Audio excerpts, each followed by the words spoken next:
Shalom saudara-saudariku yang terkasih dalam Kristus Yesus.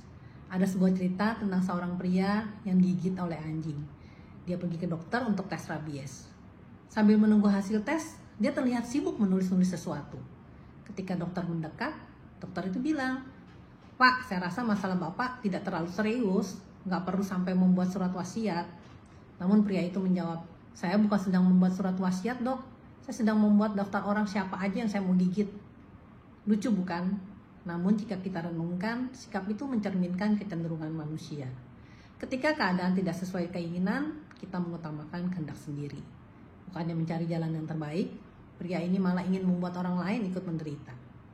Begitu pula kita, saat hidup kita tidak berjalan sesuai rencana, kita mudah marah, kecewa, bahkan mengambil kendali sendiri, seolah kehendak kita yang paling benar. Pernahkah kita merasa hidup kita tidak berjalan sesuai rencana? Sudah berdoa, sudah berusaha, tapi hasilnya jauh dari yang kita harapkan. Lalu kita bertanya, apakah Tuhan tidak mendengarkan? Atau apakah kehendak Tuhan berbeda dengan kehendakku? Disinilah kita diuji. Kita tetap memaksakan kehendak sendiri atau percaya bahwa kehendak Tuhan lebih baik. Yesus memberi kita teladan yang jelas. Dalam Yohanes 6 ayat 38, ia berkata, "Sebab aku telah turun dari surga bukan untuk melakukan kehendakku sendiri, tapi kehendak Dia yang telah mengutus aku." Yesus tidak mengejar kehendak pribadi, melainkan mempercayai bahwa kehendak Bapa adalah yang terbaik. Dan karena ketaatannya, berkat mengalir bagi banyak orang. Santo Agustinus pernah berdoa, "Ya Tuhan, izinkanlah aku melakukan kehendak-Mu seolah-olah itu adalah kehendak-Ku, sehingga Engkau dapat melakukan kehendak-Ku seolah-olah itu adalah kehendak-Mu." Doa ini mengingatkan bahwa menempatkan kehendak Tuhan sebagai pusat hidup adalah kunci menemukan damai. Saya teringat kisah nyata dalam film Hacksaw Ridge. Desmond Doss adalah seorang prajurit medis dalam Perang Dunia Kedua. Dia menolak memegang senjata karena ingin taat pada imannya kepada Tuhan. Dia diejek, dianggap pengecut, tapi dia tetap taat pada keyakinannya. Ketika batalionnya mundur dari sebuah tebing yang penuh bahaya, Desmond malah kembali untuk menyelamatkan teman-temannya yang terluka. Setiap kali menarik satu orang, dia berdoa, "Tuhan, tolong selamatkan satu lagi, hanya satu lagi." Tanpa membawa senjata, dia berhasil menyelamatkan 75 orang. Dari ketaatannya, banyak nyawa tertolong. Kisah ini mengingatkan kita, ketaatan sering membawa kita ke jalan yang tidak kita rencanakan, bahkan yang tidak kita inginkan. Tapi justru disitulah Tuhan bekerja lebih besar daripada yang kita bisa bayangkan. Lalu pertanyaannya, sebenarnya apa kehendak Tuhan bagi hidup kita?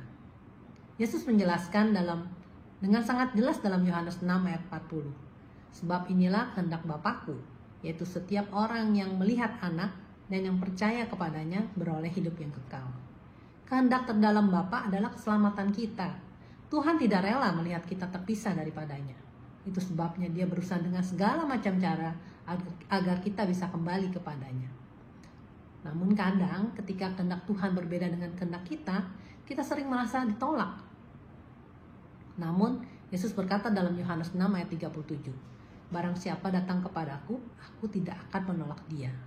Firman ini menegaskan bahwa ketika kita datang kepadanya, Tuhan tidak akan menolak kita.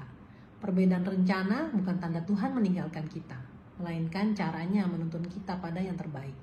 Saat hidup tidak berjalan sesuai keinginan, kita dapat percaya kehendak Bapa selalu yang baik. Roma 8 ayat 28 mengingatkan kita. Kita tahu sekarang bahwa segala sesuatu bekerja bersama-sama untuk kebaikan bagi mereka yang mengasihi Allah, yaitu bagi mereka yang terpanggil sesuai dengan rencananya. Pengalaman pahit sekalipun bisa dipakai Tuhan untuk mendatangkan kebaikan, jika kita percaya dan taat. Saudara-saudariku yang terkasih, Tuhan memberi pilihan kepada kita setiap hari, mengikuti kehendak-Nya atau memaksakan kehendak sendiri. Yesus berkata dalam Matius 7 ayat 21, "Bukan setiap orang yang berseru kepadaku, 'Tuhan, Tuhan,' akan masuk ke dalam kerajaan surga, melainkan dia yang melakukan kehendak Bapakku di surga." Mari kita belajar mempercayakan hidup kepada Tuhan. Semakin kita mengenal hatinya, semakin mudah kita berkata, "Tuhan, bukan kehendakku, tetapi kehendak-Mu yang jadi." Disitulah kita menemukan tujuan hidup kita. Bila ada masukan, mohon berikan komentar Anda. Jangan lupa di like dan subscribe juga di-share agar kita dapat saling memberkati. Amin. Tuhan Yesus memberkati kita semua.